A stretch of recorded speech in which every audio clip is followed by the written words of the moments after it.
Hello, Hello. and today we've decided to do a joint video. I'm Pixie590, aka Tara.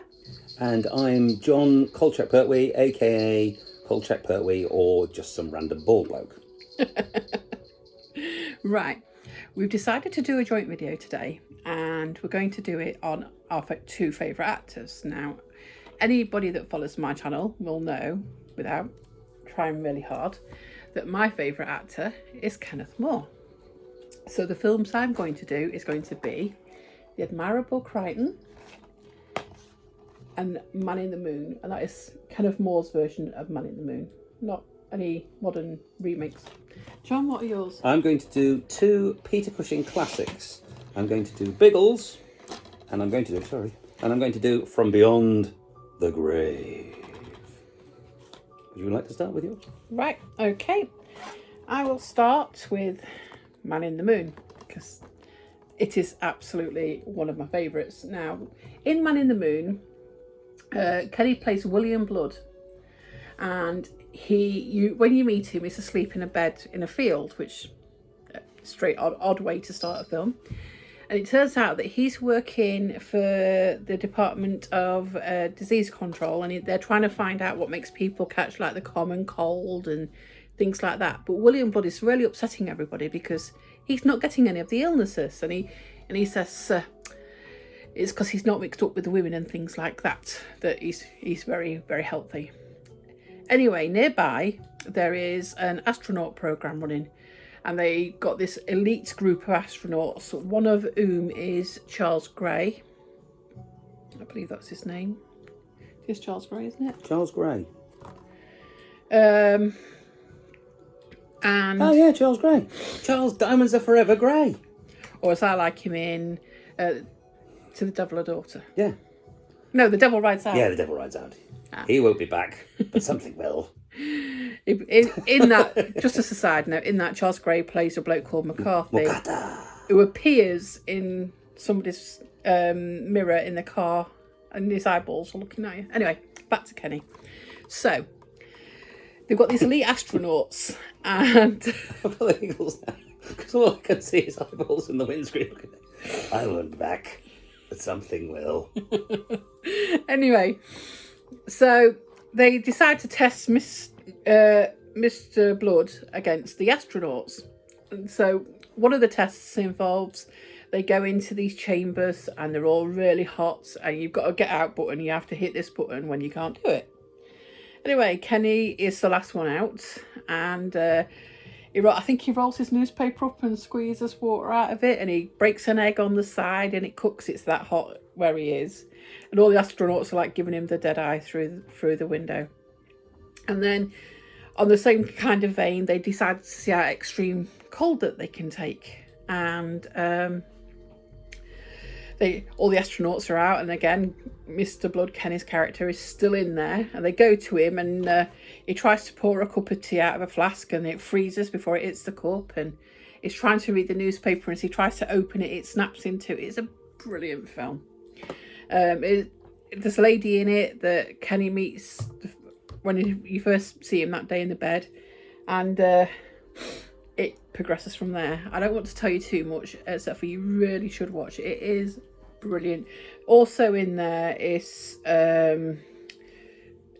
what's his name? I've lost it now. I had it a second ago. Bernard Horsfall's in it. Yeah. Oh, Michael Hordern, that was it. He's like running the experiment and all. This film was produced by why do I keep losing my point? I will find it. I just had it right. Forbes. Oh no, it was produced by Basil Dearden, and it was released, I think it was in 1960. So very much, if you've not seen it and you like old films, definitely give it a go. It is brilliant.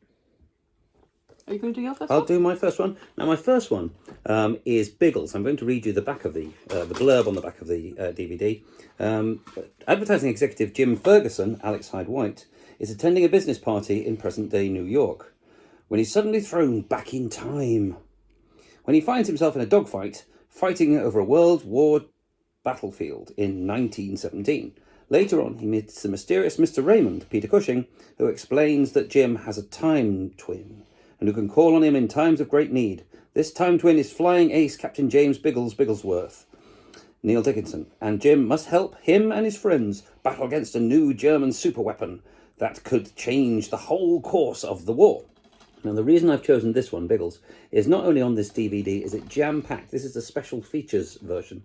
It's jam-packed with behind-the-scenes stuff. You've got scene selection, trailer, making of the film, TV spots, image galleries, filmography, music videos, Saturday Superstore, and Blue Peter from the 21st of April. So it is a lot better. This came out on a selection of other films, a selection of other formats and stuff like that. But this is the one you need to look out for because basically it is a gem. Now, people will say, well, that's not really the Peter Cushing film I would have chosen. The reason that I chose this one is not only was it kind of his last film, but the parts where he plays the aged Mr. Raymond, meeting his friend who's travelled through time, are genuinely touching.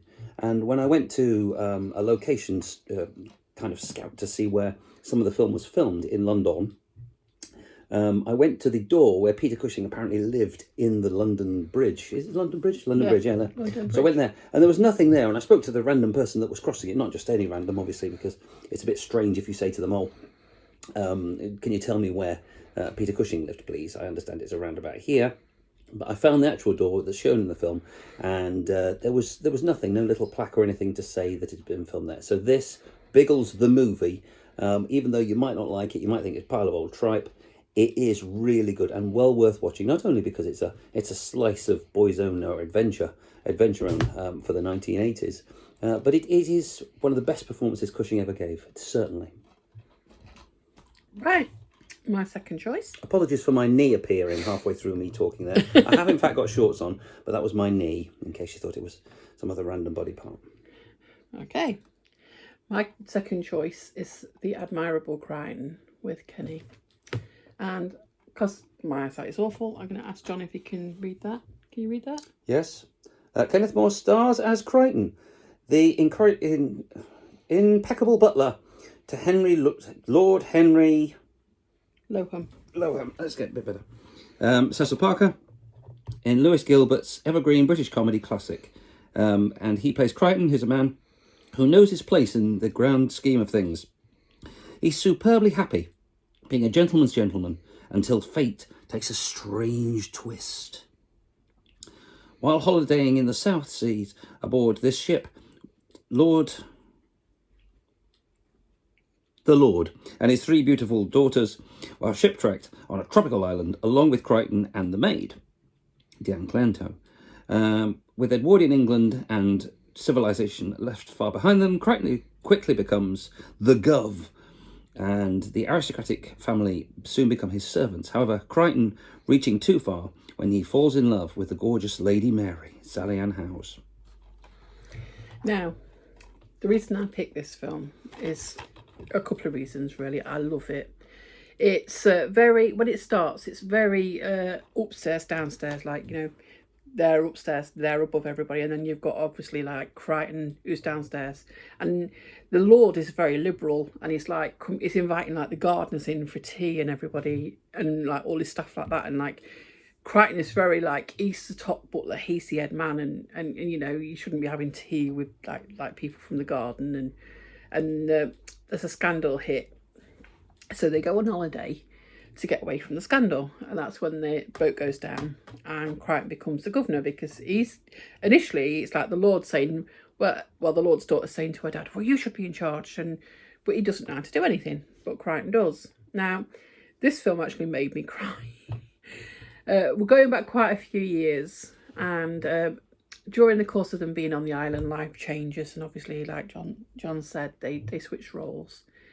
And then there's this scene where they get rescued. Now, it was during something, I don't want to say what, but then Crichton disappears, and when the sailors come onto the island, there's Crichton in his full butler suit, and they all start laughing and making fun of him. And I really, because I was younger when I first seen this, and I really did not like it. It made me cry because they were laughing and picking on him when he was a governor. Now, all the way through the film, there's this maid. She's a tweenie. She's like a between maid, so her name's Tweenie. And you could tell all the way through she absolutely is in love with Crichton. And it's a wonderful story. I know it was on the stage before it was made. And it was directed by Lewis Gilbert. And it was released by Columbia Pictures in 1957. But if you're not a big Kenny fan, check it out because it's great. And, you know, it might change your mind about him. But if you are a big Kenny fan, and you've got to see it. I mean, there is a one with the same name by Jim Carrey, but not a patch. So, sorry, that was Man in the Moon. But no, Admirable Crichton. It's wonderful. You can get it on Amazon. And you can get Man in the Moon on Amazon as well. That's my film. Oh, sorry. Man in the Moon. Oh, yeah, put him back. And that's over to Sean. Oh, right. This next one that I'm going to talk about is from Beyond the Grave. Terror to delight worshippers of the macabre, it says. And this has come out, it's 15 certificate, and this tells the tale of Temptations Limited. And if ever there was going to be a TV series made after a film, this is the one it should be, because it stars a desperately disturbing Peter Cushing as the owner of this antique shop called Temptations Limited, and assorted people go back and forth to his shop. Now, it turns out that you get what you deserve in life if you buy something from Temptations Limited.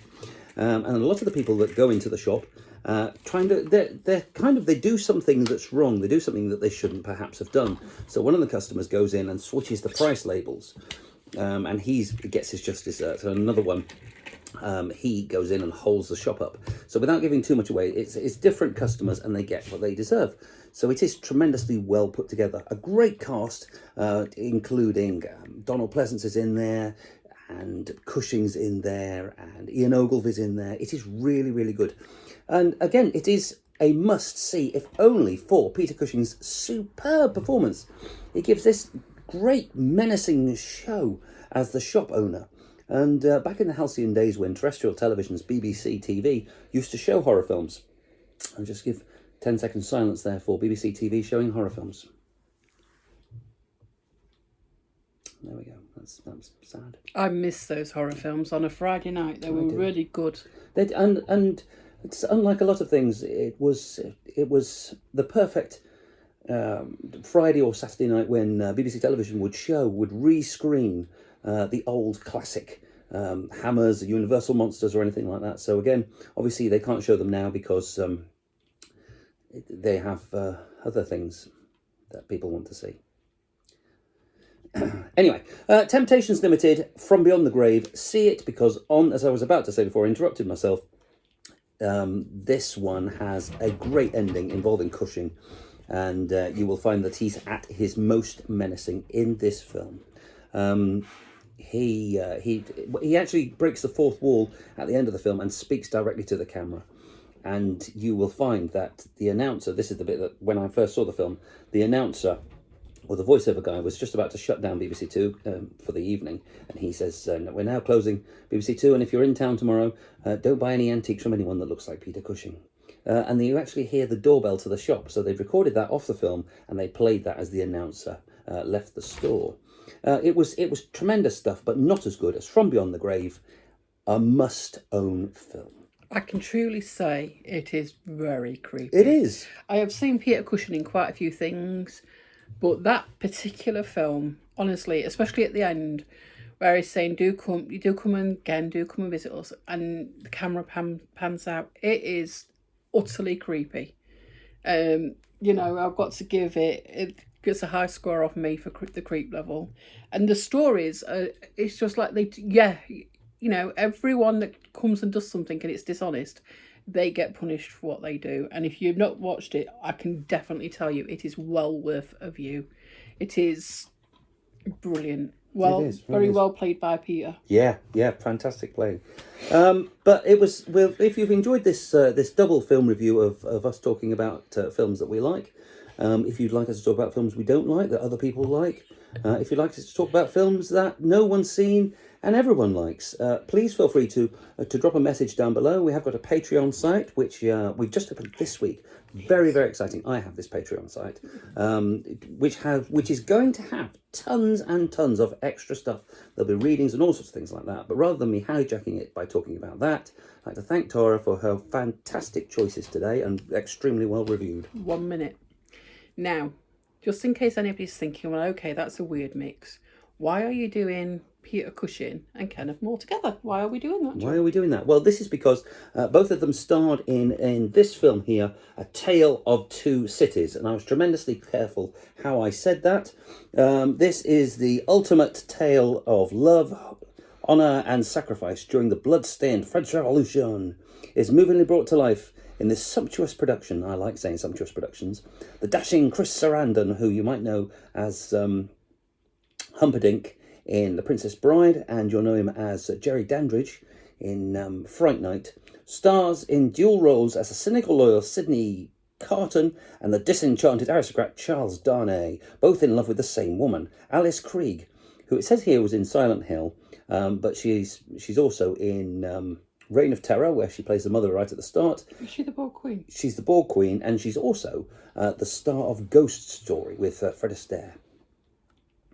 Oh, and she starred in also TV's Deadwood. Also starring Peter Cushing from Star Wars, because obviously he just starred in Star Wars. And the Golden Globe nominated version of the Charles Dickens classic thrillingly captures all the drama and emotion of one of history's most tumultuous eras. But it stars the great Kenneth More and Peter Cushing in dual roles. The only film they appeared in together. It's the only film they appeared in together, and I believe it was Kenny's last film. It was, yeah. Oh, Cushing, yeah, one of them, wasn't it? Yeah, it was Kenny's last film, because Cushing did ones after that. He did. But I mean, the chances that both our favourite actors are in a film, and they're only in this one film together, so there's no more where they're in it together. So that's why we thought we'd combine this. We are thinking about doing some more combined ones, maybe like on either sci-fi shows or maybe cooking, because he's quite a card when he's cooking, you know. Quite a card. Yeah, he is.